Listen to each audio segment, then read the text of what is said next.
mà. No, God! No, God, please, no! No! No! No! Tóm tắt tập trước. Ở phần 1 thì mình đã làm ra được một cái lò nung sau 3 ngày. Và cái lò này đã giúp mình nấu được thịt rất nhiều. Tuy nhiên thì phần 1 này chỉ là mô phỏng những gì mình đã làm trong mấy ngày đầu tiên ở thế giới thật của mình. Thực tế thì mình đã bị mất footage stream đầu tiên. Vì thế nên là mong các bạn thông cảm cho mình là thế giới kia mình sẽ bắt đầu từ ngày thứ 6. Vì ngày thứ 6 mình mới có lò nung ở thế giới đó.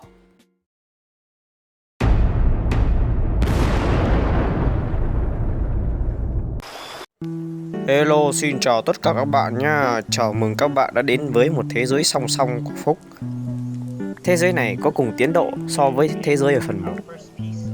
Chỉ khác là tôi lại spawn trong một khu rừng sồi nguyên sinh, nơi mà những con mob chơi tôi không khác gì những bụi cây biết nói trong rừng. Tôi đã dùng 2 que nhọn làm thành một cái đan len.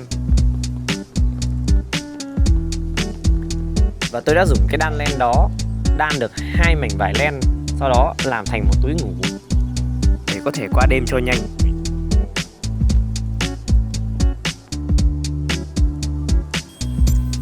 Trong này túi ngủ chỉ có tác dụng tăng tốc thế giới nên tôi sẽ tua nhanh khoảng chục lần. Đến sáng hôm sau thì tôi nhìn thấy có một con creeper ở bên ngoài.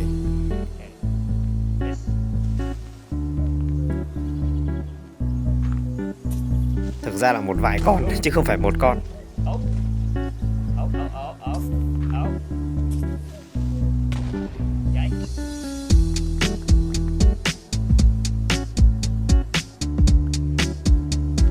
Và tôi đã cho chúng nổ hết để lấy block.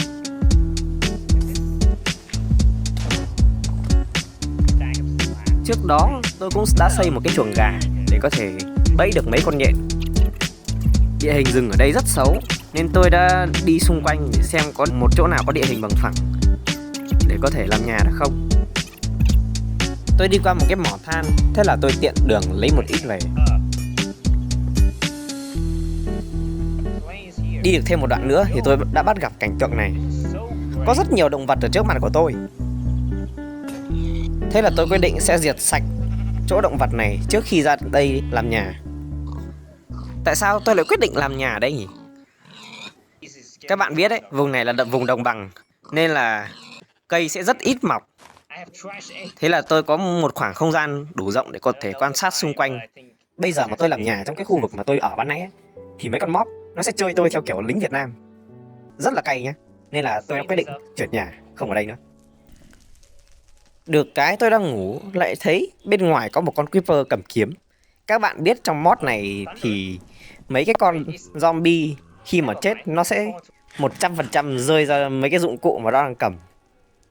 Vì thế nên là tôi đã hí hửng chờ đợi một thời cơ để tôi có thể lấy được cái kiếm đó. Và đây là Paulotilo. Paulotilo, một cái tình huống múa phải nói là cực gắt. Đó, các bạn nhìn thấy kiếm sắt tôi nhặt được chưa? Cái kiếm này độ bền cao vãi chưởng luôn. Có thể sẽ không biết là những cái đồ sắt trong này, hầu hết những cái dụng cụ sắt thì trong vanilla độ bền sẽ khoảng 230 gì đấy. Còn trong Better Than Work nó sẽ khoảng gấp đôi như thế. Cho nên là được cái gì hay cái đấy thôi. Có cái kiếm sắt này là tôi có thể dễ dàng đi hang động rồi, không phải đi cầm rìu đá giết quái nữa.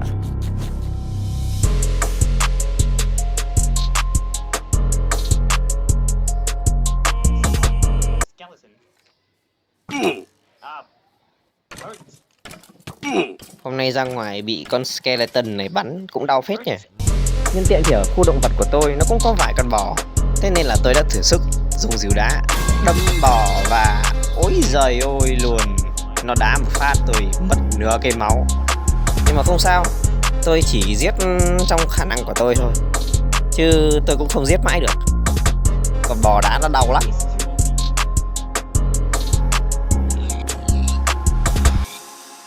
Uầy vãi nổi, con bò đá chết con lợn luôn. Hello, young lady.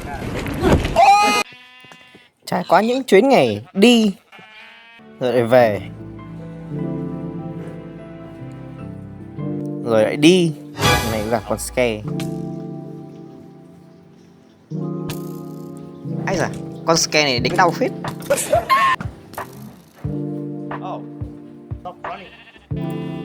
Dần dà thì tôi cũng đã giết được phần lớn những con động vật ở đây.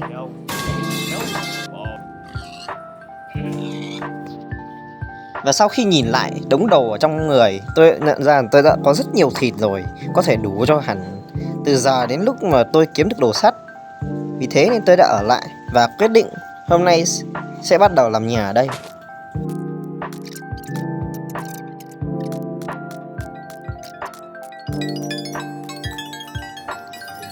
Thực sự gọi cái nhà này là cái nhà thì cũng hơi quá. Chỗ này gọi là hầm trú ẩn thì đúng hơn. Tôi đã thực hiện một mẹo vặt, đó chính là trồng hạt giống cây vào trong một cái chỗ loan đừng nào đấy mà nó không thể lớn được thành cây to. Thì các bạn sẽ hiểu cái tác dụng của nó ở đoạn sau của video này. Còn bây giờ thì tôi sẽ phải dọn bớt đống đồ trong người đi cho nó gọn. Ở đây thì mình đã dùng tổ hợp phím thay thế và phím chuột phải để có thể đặt những cái dụng cụ vào những block tương ứng. Tiếp theo tôi đã đan thêm len để có thể làm ra được 3 miếng giáp len như này. Sáng nay tôi ra khỏi nhà và thấy một con creeper, tôi đã cho nổ lấy block và cũng thực hiện trích lỏ như ở phần 1, đó chính là làm bẫy mob. Tôi thực hiện thêm một cái trích lỏ nữa, đó chính là nhốt một con gà vào trong cái chuồng mini mà tôi sẽ làm ở dưới đây để bẫy nhện. Nhưng mà con gà này thì đẩy hơi bị khó cực. Tôi đã mất khoảng hơn 2 phút để cố gắng cho nó vào cái chuồng gà.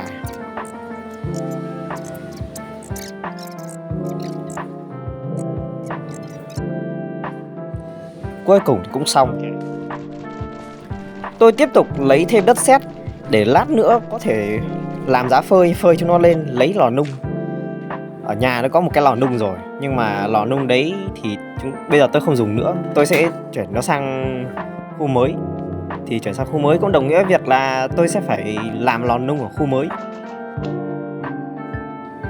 Đang phơi gạch lại thấy có một con dơi nào đấy từ cái hốc nào chui ra, tôi giết nó luôn. Và giết nó được cái cánh dơi như này, không biết ăn vào có bị Covid-19 không nhỉ? Buổi tối hôm đấy thì tôi đã nấu thêm một ít thịt.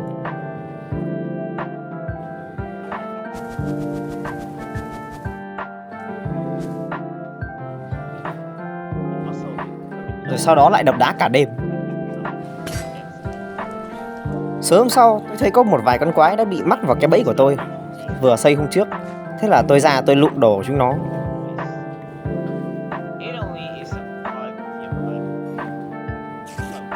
Rồi giết thêm một con nhện nữa để lấy thêm dây, để tí nữa đi hang động kiếm sắt. Tôi làm thêm mấy cái đuốc. Cái hang đầu tiên thì chào đón tôi bằng một con zombie. Nhưng mà đi sâu vào trong thì là đường cụt.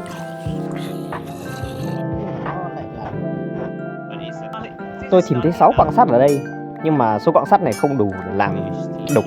Tôi cần thêm 2 cái nữa. Và thế là tôi vào hang động tiếp theo, và rất may lại có vừa đủ số lượng sắt cần thiết để cho tôi làm cái đục luôn. Tôi đi lấy thêm đất sét, bởi vì chỗ tôi khai thác ban nãy chỉ đủ cho 2 cái lò nung. Nhưng mà đang khai thác đất sét thì trời lại đổ mưa. Tôi đã rất là cay vì cái chỗ đất sét kia đã sắp khô rồi, nó lại mưa một phát. Thế là tiến độ lại quay trở lại vị trí ban đầu. Đằng nào thì tôi vẫn phải mở rộng cái giá này và phơi thêm đất sét. Tôi quay trở lại hầm trú ẩn của mình để nấu thêm thịt. 3 miếng thịt lúc trước tôi đã đặt thì đều đã chín hết cả.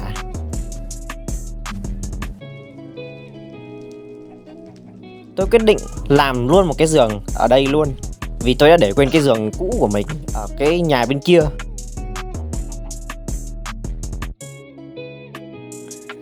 Sau đó tôi biến một cục xương thành một cái lưỡi câu chưa hoàn chỉnh. Sau đó tôi đã đàn cái lưỡi câu đấy để nó trở thành một lưỡi câu hoàn chỉnh và cho nó vào bàn chế tạo để làm ra một cái cần câu. Sáng hôm sau tôi bắt gặp một con zombie đang tấn công một con bò và nó đang cầm cái xẻng sắt. Thế là tôi giết nó và được cái xẻng sắt độ bền xanh luôn à. Trời ơi, trời độ tôi rồi. Hôm trước đã được cái kiếm sắt độ bền cao rồi, hôm nay lại được cái xẻng xanh nữa. Đúng là may mắn.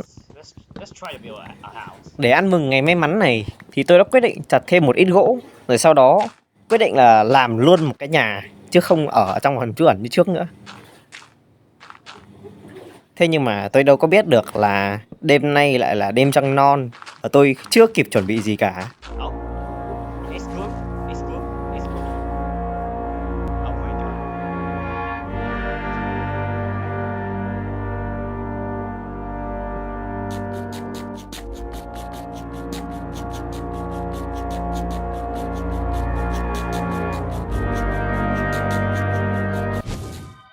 Okay, that is. I know, right? I know what happens. Bruh. Oh shit. Not that. I totally didn't want the.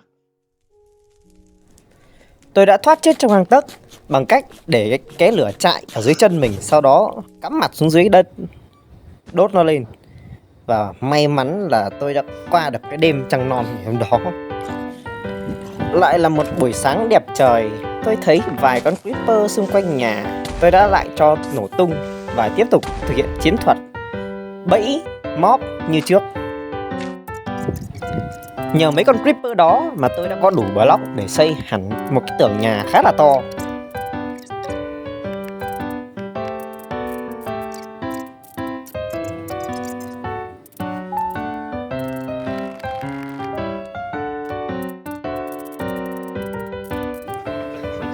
Vừa xây nhà xong thì gạch nó cũng khô. Thế là tôi đã có thêm gạch để làm được 4 cái lò nung.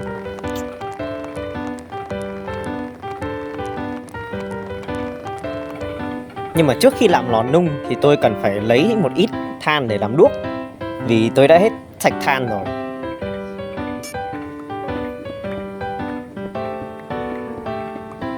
Sau đó tôi quay lại làm 4 cái lò nung và đặt nó ở trong nhà. Với 4 cái lò nung này tôi đã có thể nấu 4 cái quặng sắt kia chỉ trong một lần nấu.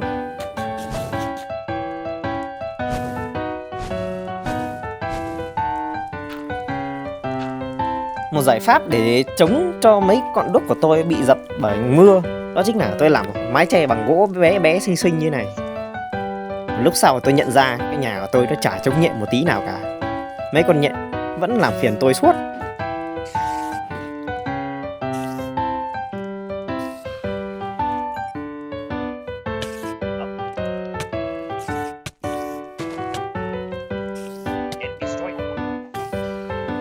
Thế là tôi phải thức cả đêm để chống lại sự tấn công của loài nhện vào cái nhà của tôi.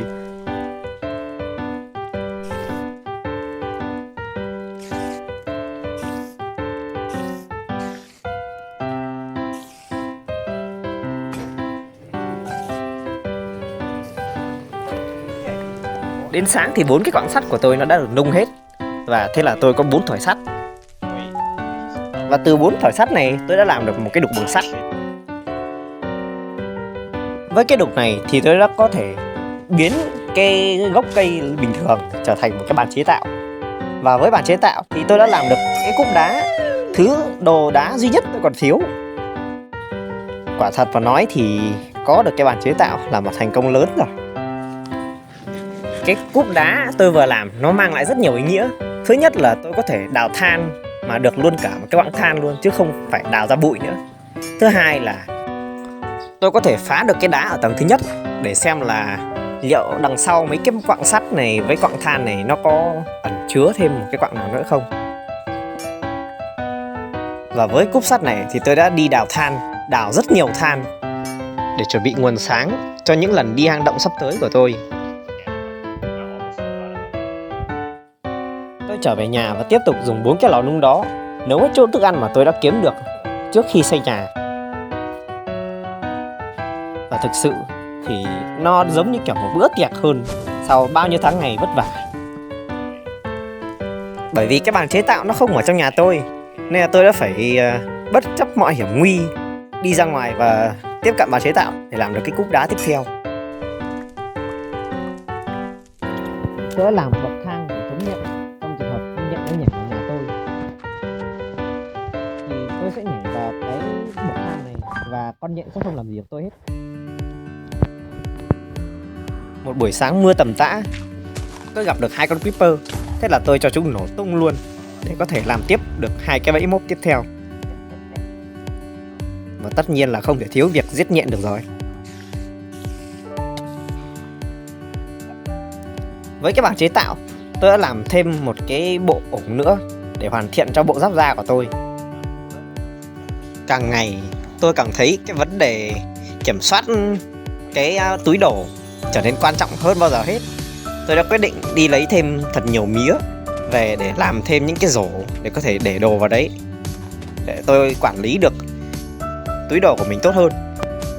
Và tất nhiên là tôi cũng trồng những gốc mía ở nhà nữa, để sau nó có thể chu cấp cho tôi thêm mía. Với chỗ mía tôi vừa lấy được thì tôi đã có thể làm ra những cái đan mía như thế này. Sau khi đan xong 4 lần như thế thì tôi sẽ làm được một cái rổ. Và cái rổ đó chỉ để được đúng một stack đồ duy nhất.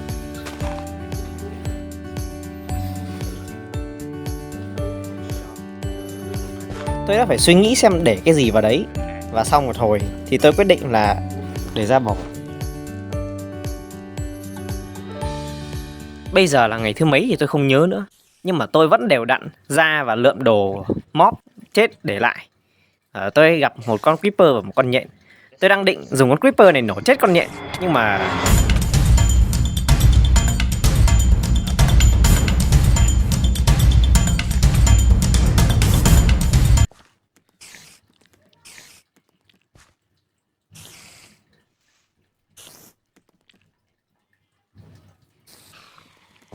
xem nữa thì chết.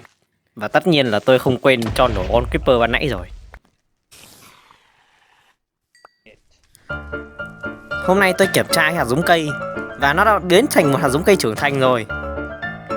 Đó chính là câu trả lời cho câu hỏi mà tôi đã đặt cho các bạn khoảng vài phút trước. Đêm hôm nay là đêm trăng tròn nên mình quyết định sẽ xây một cái chòi để câu cá. Nếu không có cái chòi này thì ban đêm khi mà trăng tròn mình câu sẽ bị mực hoặc là mob nó làm phiền. Tại sao mình lại quyết định đi câu vào đêm trăng tròn nhỉ? Vì đêm trăng tròn câu tốc độ gấp 8 là bình thường. Nếu bình thường câu rất là chậm thì đêm trăng tròn câu tốc độ nhanh nhất.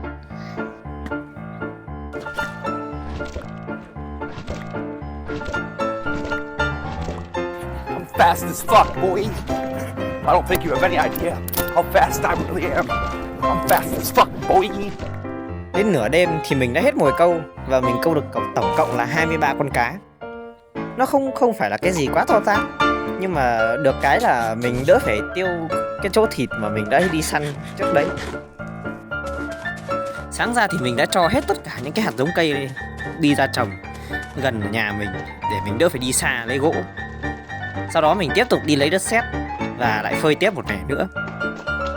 Lần này thì mình phơi luôn ở trong nhà luôn. Và khi cái cây kia lớn thì cũng là lúc mình đập nó ra, đập cái gốc cây gỗ ra để làm bàn chế tạo. Và thế là mình đã có bàn chế tạo ở nhà rồi. Mình tiếp tục đi kiểm tra những cái hàng xung quanh xem là có sắt thêm không. Vì bây giờ mình đã có cúp đá thì mình có thể đào nguyên được một cái viên sắt đấy luôn, không phải ra bụi sắt nữa. Cái hàng này thì mình đào lại thành hang cụt. Và thế là hết. Mình chỉ có thể khai thác được ngần này sắt thôi.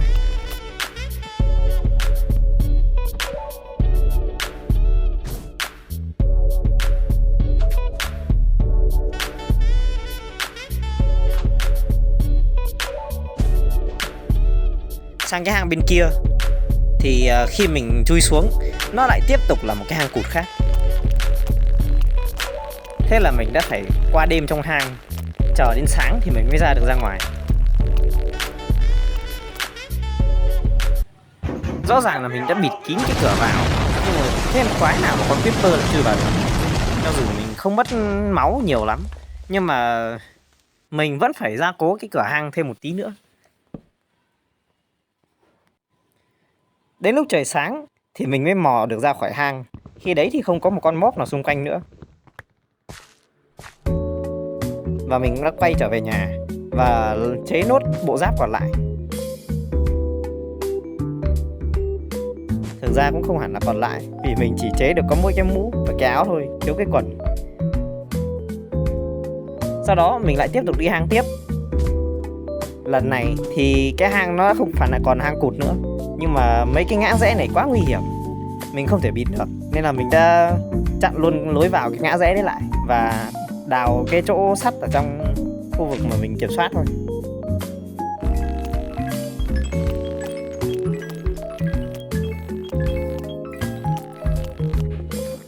Một mẻ gạch nữa đã khô và mình làm thêm được 4 cái lò nung nữa. Thế là mình đã có 8 cái lò nung và một đêm mình sẽ nấu được 8 viên sắt. Quá là hời so với việc chỉ có 4 cái lò nung và một đêm nấu được 4 sắt. Nấu càng nhanh thì càng tốt, bởi vì mình sẽ không phải đợi, và đợi thì tốn thức ăn.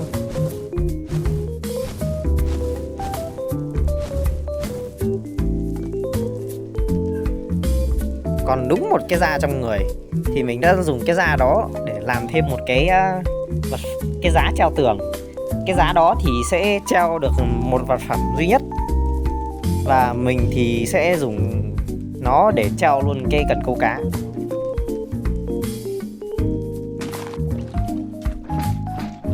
Tiếp theo mình lại đào thêm đất sét.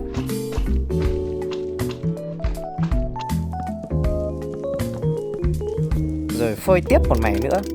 Lần này thì mình có thể phơi được hẳn 5 cái lò nung liên tiếp rồi. Thừa một số đất sét thì mình nghĩ bụng là sẽ làm luôn cái mái cho một phần nhỏ ngôi nhà của mình, để mình có thể để đuốc vào trong.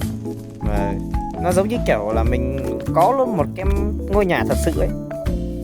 Thì mình đã sử dụng đất sét để làm cho mấy cái khối đá này nó nổi lên, và thế là mình đã có một mái nhà ấm cúng. Đêm này là đêm trăng non, nên là để kiểm soát được mọi thứ thì mình quyết định là lấp hết tất cả các lối ra vào lại, phủ kín luôn cái mái nhà và ngồi ở trong đấy đợi sáng hôm sau luôn.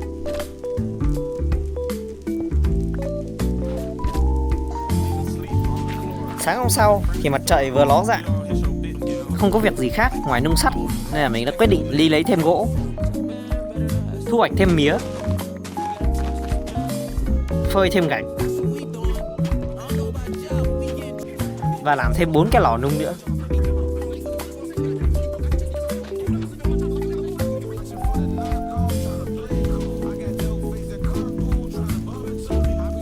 Sau bao ngày đợi chờ mòn mỏi, cuối cùng mình cũng làm ra được cái cúp sắt. Với cái cúp sắt này mình có thể đào được đá ở tầng 2 và đào được cả kim cương, đá đỏ các thứ ở tầng 3 nữa, rất là hữu dụng. Ngoài ra thì mình có thể dễ dàng lấy thêm sắt từ những cái chỗ mà mình trước đấy đã đào.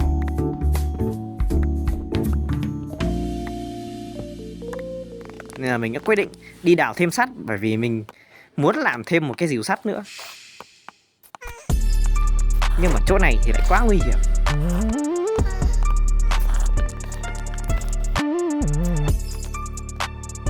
Thế là mình quyết định đi tìm cái hang khác. Nó cũng chả khá hơn cái hang ban nãy là mấy, nhưng mà mình có vẻ đã vượt qua nỗi sợ, nên là mình đã có thể thắp sáng toàn bộ cái hang này mà không gặp bất cứ trở ngại gì. Và sau đó thì lấy sắt miễn phí từ trong những cái hang này ra thôi.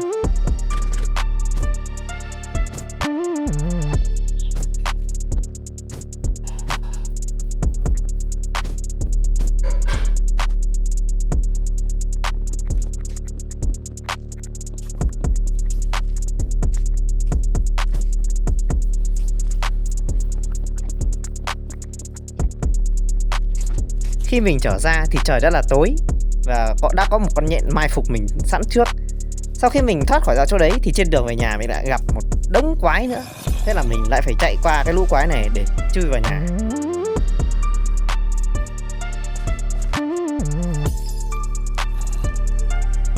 Với chỗ sắt thu được thì mình chỉ cần chờ là có thể có đủ sắt để làm được một cái rìu sắt.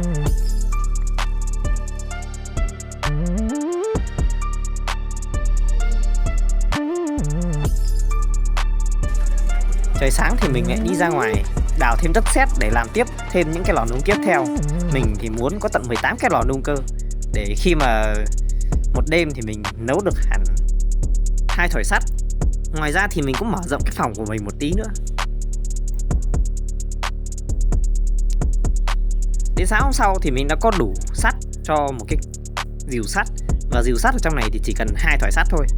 Với cái rìu sắt này thì mình đã có thể làm được ván gỗ. Và với ván gỗ mình có thể làm rất nhiều thứ. Ví dụ như là làm mấy cái cửa chẳng hạn. Mình đã có 2 cái cửa bé bé xinh xinh cho cái nhà của mình. Và coi như tập này hôm nay của mình đến đây là hết rồi. Thì hẹn gặp lại các bạn trong video lần sau nhé.